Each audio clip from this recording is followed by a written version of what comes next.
এই খাড়ি দুধ দেখো শুনতেছি বিসমিল্লাহ বিসমিল্লাহ। প্রিয় দর্শক, আজকের পর থেকে আর কখনো বাংলাদেশের খেলা দেখবো না, কারণ ওরা আমাদের স্বপ্ন ভঙ্গ করছে, সময় নষ্ট করছে, ঘুম নষ্ট করছে। আর খেলা দেখবো না এদের। এই যে দুধ, এই দুধ দিয়ে আজকে গোসল করবো। দেখেন। আসসালামু আলাইকুম দর্শক, আমরা দীর্ঘদিন থেকে বাংলাদেশের খেলা দেখি এবং বাংলাদেশ হারলেও দেখি, জিতলেও দেখি। এর আগে অনেকবার খেলা দেখছি। কাদা বাংলাদেশ আছে। আমাদের এমন পর্যায়ে গিয়ে হারাইছে যা আমার বাঙালিদের।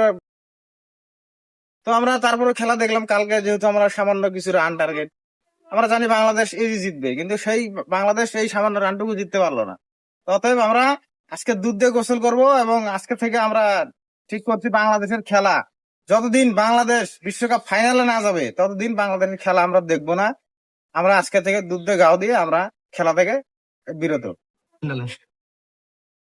এই খাঁটি দুধ, এই খাঁটি দুধ দেখো শুনতেছি বিসমিল্লাহ বিসমিল্লাহ। আর খেলা দেখবো না, বাংলাদেশের আর খেলা দেখবো না। যতদিন বিশ্বকাপ ফাইনালে না আর খেলা যাবে দেখবো না। ততদিন আর খেলা দেখবো না। আর খেলা দেখবো না ভাই। একবারে পবিত্র, পবিত্র গেল না। একবারে পবিত্র। নেই, এই খেলা আর দেখবো না। বাংলাদেশ টিমটা নিষিদ্ধ। আমরা চাই আমাদের এই 16 কোটি 18 কোটি বাঙালির ইমোশন নিয়ে, আবেগ নিয়ে না খেলা বাংলাদেশ দলটাকে নিষিদ্ধ করা হোক। কারণ এই বাংলাদেশ দল আমাদের বাংলাদেশের 18 কোটি সবচাইতে ক্রিকেটের সবচাইতে দর্শক বাংলাদেশের বেশি। আর এই দর্শকদের এরা প্রতিবারই এইভাবে তাদের আবেগ নিয়ে খেলে।